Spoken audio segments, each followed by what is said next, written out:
శ్రీ కాణిపాక వరసిద్ధి వినాయక స్వామి గురించి. ఆంధ్రప్రదేశ్లోని ఓ చిన్న గ్రామం, అక్కడున్న ఒక దేవాలయం, అక్కడున్న గణపతి విగ్రహం జీవితం చూపిన అద్భుతం ఇది కాణిపాకం.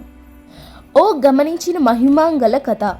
చాలా కాలం క్రితం ముగ్గురు అన్నాదమ్ముళ్ళు, ఒకరు అంధ్రుడు, మరొకరు మూగవాడు, మూడోవాడు చవటివాడు, తక్కువ భూమి మీద జీవనం సాగించేవారు. ఒక ఎండాకాలం రోజున వారు బావి నుంచి నీరు తీసే ప్రయత్నం చేశారు. ఒకసారిగా వారి ఖడ్గం ఒక దృఢమైన వస్తువును తాకింది. వెంటనే అక్కడి నుంచి రక్తం పారింది.